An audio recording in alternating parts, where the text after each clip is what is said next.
네, 이것이 정치다. 오늘은 김세현 전 친박연대 사무총장 그리고 정장선 전 민주당 의원 두 분과 함께하겠습니다. 어서 오십시오. 네, 조금 전에 우리 기자가 전해드린 대로 국회 상황은 지금 매우 긴박하게 돌아가고 있는 것 같습니다.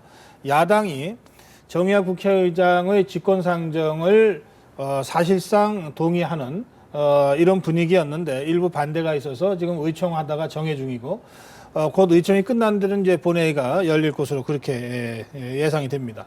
사실 오늘 여야가 합의로 이 예산 처리를 못하면 정부 원안대로 그대로 자동적으로 이게 확정이 되어버리기 때문에 이제 2시간밖에 남지 않았습니다.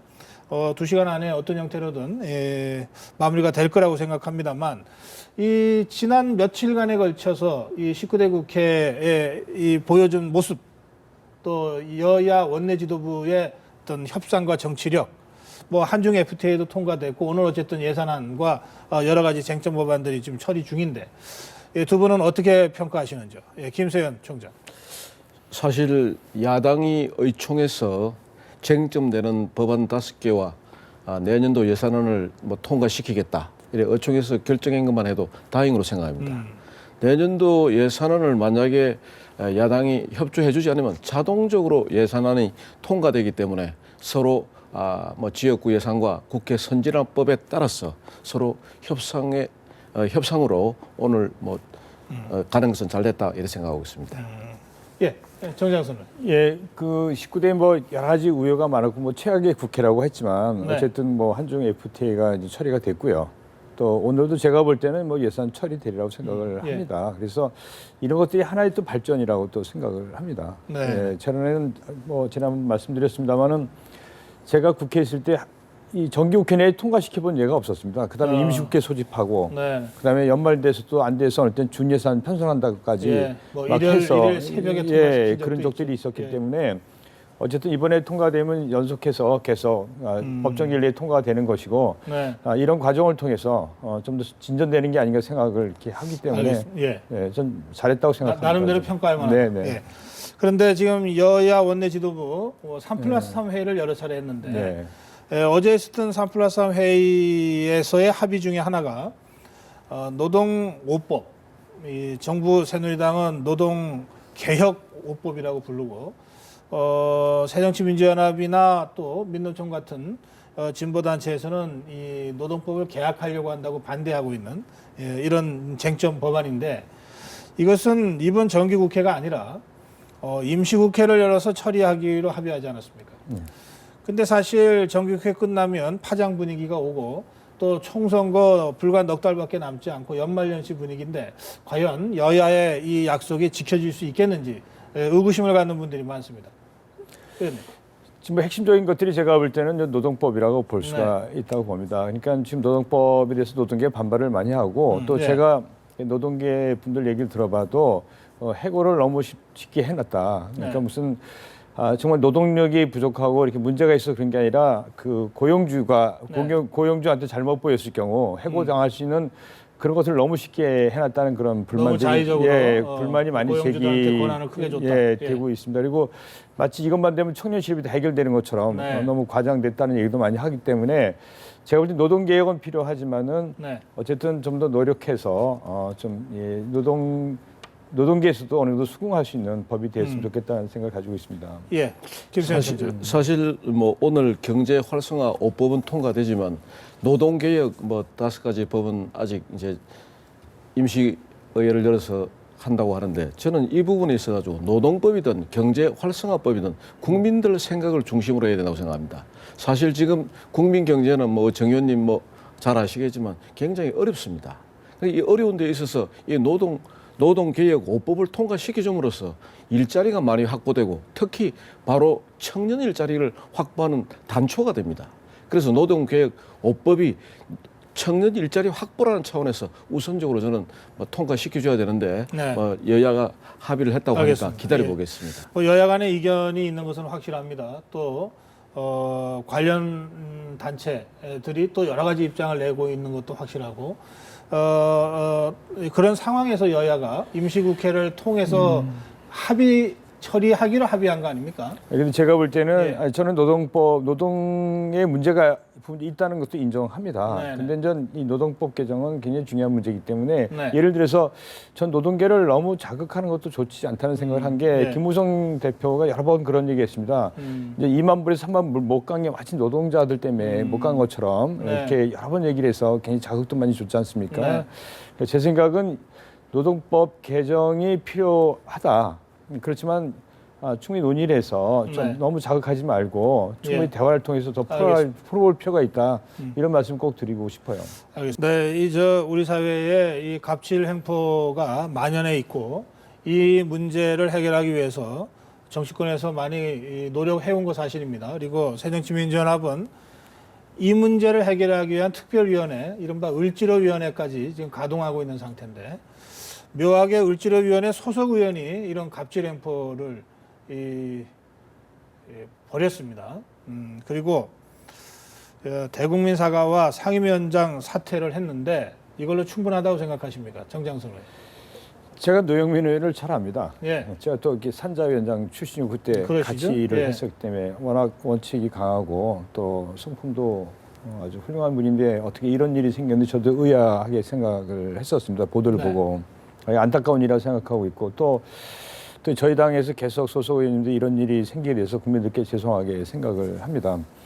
어쨌든 본인이 상임위원장을 이렇게 내놓기로 한 것은 잘한 것 같고요. 네. 예, 앞으로 특히 야당일수록 좀 더 도덕적으로 명료해야 된다, 명확해야 된다. 그리고 이 도덕적으로 분명해야 된다는 것을 말씀을 드리면서 네. 당에서 조사를 한다고 했으니까는 네. 조사를 분명히 해서 거기에서 만약 문제가 있을 경우는 나중에 공천 문제까지도 반영하는 그런 강도 높은 조치를 해야 된다고 생각을 합니다. 지금 개인적으로 안타깝지만. 당에서 조사한다는 게 당무감사원에서 조사한다는 거지 않습니까? 네. 원래 이런 일은 윤리심판원이 있죠? 근데 지금 제가 지금 국회에서 나와 있기 때문에 네. 그래서 제가 당 기구가 어떻게 변했는지 잘 모르겠습니다만 어쨌든 지금 이런 일이 지금 여러 번 있었지 않습니까? 네. 뭐 아들 취업 부탁부터 시작해서 이런 일이 당일 계속 있어왔기 때문에 이번에 하여간 좀 강도 높게 조사를 해서 조치를 해야 되겠다 이런 말씀드려요. 네, 김세현 총재. 사실 보수는 능력으로 정치하고 진보는 도덕성으로 정치한다 이런 말이지 않습니까? 그런데 야당 의원들이 지금 신기남 의원 같은 경우에는 오늘 방송에서 나왔듯이 딸도 로스쿨 입학하는데 아들은 졸업하는데 또 윤우덕 의원 같은 경우는 LG 변호사 취업하는데 그리고 노영민 의원 같은 경우에는 시집을 판매했단 말이죠. 그것도 국회의원 회관에서 책을 팔았다는 것은 서점과 같은 영업을 했기 때문에 이건 실정법 위반입니다. 그래서 저는 이 노영민 의원 같은 경우에는 산자위원장을 사퇴하는 것이 아니라 큰 선에서 의원직을 사퇴하고 저는 정계를 물러나는 것이 새정치민주연합을 위해서도 좋은 일이다 이렇게 생각하고 있습니다. 근데 이런 일이 새누리당이라고 해서 없는 건 아닙니다. 예, 여야, 정도의 차이, 빈도의 차이, 강도의 차이는 있겠습니다만. 아까 쭉 열거하셨는데 예. 저도 열거하려면 쭉 많습니다. 제가 일부러 안 하고 있거든요. 그러니까 예. 어쨌든 제가 볼 때 이번 19대 국회는 최악의 국회라고 아까 네. 얘기를 많이 하고 있습니다. 그러니까 네. 예산안은 이일날 통과를 시킬 거로 보지만은 그에 보면 가장 나쁜 기록들을 워낙 많이 남긴 국회고 또 도덕적으로 문제가 워낙 많았고 또 이번에 의원직 또 가장 많은 의원들이 또 중간에 그만두는 지금까지 22명이 20명이 넘게 잃었더군요. 사퇴했습니다. 예. 그러니까는 정말 반성하고 누가 잘했니 못했니 할 상황이 아니라고 생각을 하고 예. 정말 이번 이 19대를 마감하면서 다음 20대에는 좀 더 진짜 좋은 사람들을 예. 많이 공천할 수 있도록 노력해야 근데 되겠다 이런 말씀 드리고 이 싶어요. 좋은 사람을 잘 뽑아서 국회에 보내는 것부터 시작을 해야 되겠습니다만, 그러나 이게 사람을 믿을 수 없는 게 또 현실 아닙니까? 그래서 뭔가 제도가 필요한 건데, 각 당마다 윤리위나 이런 걸 운영을 하지만 이게 국회 차원에서도 윤리위원회가 있는데, 윤리특별위원회. 이게 그동안 솜방망이 처벌하고 이 봐주기 이 조사나 하고 말이죠. 이 국회윤리위에서 제대로 처벌된 경우도 없고 당윤리위에서 예컨대 정말 무거운 이런 처벌을 한 적이 거의 없단 말이에요. 네. 또 이를테면 지난번에 정청래 최고위원 경우에 1년 당원권 정지했다가 어느 사이인가 6개월로 줄이고 3개월로 줄이고 이러잖아요.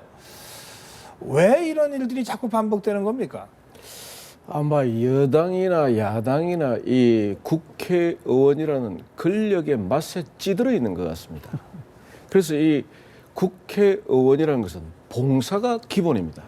그런데 봉사를 기본으로 행하지 않고 권력의 맛에 쪄들어 있다 보니까 항상 이 갑질에 익숙합니다. 그래서 저는 이번 국회에 있어서 시스템적으로 국회의원의 특권을 내려내는 법이나 시스템을 먼저 갖추어주는 것이 좋다고 생각하고 있습니다. 제가 볼 때는 국회윤리위원회가 제 기능을 못하고 이번에 또 선거구 획정위원회도 그렇지 않습니까? 그렇습니다. 예. 그래서 그 윤리위원회 같은 건 외부 인사들로 해서 네. 그러니까 자기 식구 감싸기를 못하도록 네네. 그 윤리위원회 같은 건 외부 인사로 결정하고 그 결정이 바로 본회의 의결처럼 결정될 수 있도록 네. 하는 조치가 필요하고 예. 선거구 획정위원회도 결국 그렇겠지만 또 그걸 못했지 않습니까? 그러니까 이런 과감한 국회 개혁을 하지 않으면은 계속 이런 게 악순환이 되고 또 이렇게 솜방망이 처벌을 하니까는 또 그냥 그 우습게 생각하는 네. 그러니까 자기가 무슨 행위를 벌려도 뭐 또 넘어가겠지 이런 일들이 계속 반복되지 않았나 이런 생각 들어서 예. 그런 부분에서 국회 개혁을 강화할 필요가 있겠다. 말만 하지 말고 그렇게 생각합니다. 알겠습니다. 자, 그리고 이 새정치민주연합이나 새누리당이나 이제 선거를 향해서 가고 있는데 이 당내에서 자꾸 또 발목을 잡는 일들이 벌어지고 있습니다. 안철수 의원이 혁신전대를 제안했는데 역제안한 거죠. 그런데 문재인 대표가 아직 이 혁신전대에 대해서 구체적으로 어떤 공식적 입장을 내놓지는 않고 있죠. 네. 이런 상태에서 신당 하겠다고 나간 사람들은 안철수 의원한테 계속 이른바 로브콜을 보내고 있고 안철수 의원이 사실은 뭐 만약에 탈당을 한다면 이건 굉장한 파괴력을 가질 수도 있는 거 아닙니까? 지금 상황을 어떻게 보시는지요? 지금 어쨌든 저희 상황이 계속 이렇게 안 좋은 방식으로 흘러가고 있는 것을 안타깝게 생각을 하고 있습니다. 지금 10월 28일 예. 보궐선거 지고 나서 지금까지 한 달이라는 시간을 거의 허비를 해버렸습니다. 네. 너무 안타깝게 생각하고 있고 특히 당의 큰 주주라고 할 수 있는 안철수와 문재인 두 분이 정말 허심탄회하게 만나서 어떻게 이것을 당을 바꾸고 노력할 것인가 고민을 거의 하지 않은 채 네. 이게 언론을 상대로 해서 핑퐁하고 있는 것 자체가 저는 굉장히 안타깝게 생각을 하고 있습니다. 이런 것들이 상황을 계속 악화시키고 있고 제가 볼 때 지금도 좀 많은 분들이 어쨌든 두 사람을 이렇게 더 가깝게 하려고 노력을 많이 하고 있는 것 같은데 아직까지 효과가 별로 없는 것 같습니다. 지금이라도 저는 두 사람이 만나서 정말 머리를 맞대고 또 자기들이 책임이 많이 있지 않습니까? 당연히 네. 어쨌든 이 상황까지 오게 됐는데 책임이 많기 때문에 본인 스스로가 자책하는 마음으로 죄를 짓는 마음으로 서로 노력해서 합의를 예. 이뤄냈으면 좋겠다 이런 생각 가지고 있습니다. 뭐 그냥 세상사 이치가 그럴 텐데 상식적으로 봐서 뭔가 입장이 다른 두 사람이 함께 뭘 해야 된다 그러면 뭐 조금이라도 더 가진 사람이 양보하면서 풀어가야 되는 거 아닙니까? 문재인, 안철수 두 사람 중에 어느 쪽이 더 가진 사람입니까? 그러니까 안철수 의원을 보면은 본인은 계속 양보를 좀 많이 했고, 그러니까 네. 박원순 시장과의 관계도 그렇고, 네. 또 어쨌든 저희 당과 같이 문재인 대표의 관계도 예, 그렇죠. 합당해서 대선 때. 들어오면서 예. 또 당을 살린 부분도 있고, 네. 근데 그러면서 계속 아마 좀 피해를 봤다 이런 생각을 갖고 있지 않나 이런 예. 측면에서 저는 문재인 대표께서 더 노력을 좀 했어야 되지 않나 이런 그렇죠. 생각도 공을 하고 안철수 있습니다. 의원한테 다시 던지는 것으로 끝나는 게 아니라 네. 어떻게든 문재인 대표가 안고 풀어야 되는 문제인 거죠. 그리고 진작에 좀 먼저 만나자고 해서 대화하고 했었으면 좋았을 텐데 그런 것이 어쨌든 안 된 게 아쉽고 알겠습니다. 그래서 양김하고도 비교를 요새 많이 합니다. 예. 한마디 하시겠습니까? 예. 사실 이제 문재인 대표는 어떤 경우도 혁신전대든 전당대회를 개최하지 않는 것이고요. 두 번째는 당대표를 사퇴하지 않을 것 같습니다. 왜 그러냐면 그것은 결국은 한마디로 이야기하면 친노 기득권을 유지해서 최악의 경우 야당이 총선에서 참패하더라도 작은 지분을 가지고 나중에 또 야권 연대를 통해서 본류로 들어가려는 막 그런 시나리오를 가지고 있는 것 같고요. 안철수 대표 같은 경우에는 전 대표 같은 경우에는 지금 현재 지지율이 한 자리입니다. 그리고 지금 신생당에서 러브콜을 보내고 있지만 아마 저는 계속적인 간보기가 계속되어서 신생당이 벤처 신당이 제대로 된 묵직하고 입맛을 내는 맛집으로 변한다고 하면은 탈당해서 합류할 수도 있지만 그렇지 않다고 한다면은 저는 새정치민주연합에 남아서 총선 이후에 문재인 대표 책임 이후까지 예. 나는 염두에 두고 있는 거 아닌가 이렇게 보고 있습니다. 그런 면에서는 서로가 완전히 계산을 달리하고 있기 때문에 뭐 대화하고 타협해서 풀릴 상황은 아닌 것 같다. 전혀 이렇게 아닙니다. 지금 보신 것 같습니다. 예. 알겠습니다. 자, 새누리당 쪽 얘기도 좀 해보죠. 험지 출마론이 원래는 새정치민주연합 쪽에서 나왔더랬는데, 그리고 얼마 전에 김성건 의원이 호남 지역의 4선 의원인데 내년 총선에 호남에선 다시 출마하지 않겠다. 맞으면 어려운 곳에 가겠다 이렇게 나선 거 아닙니까?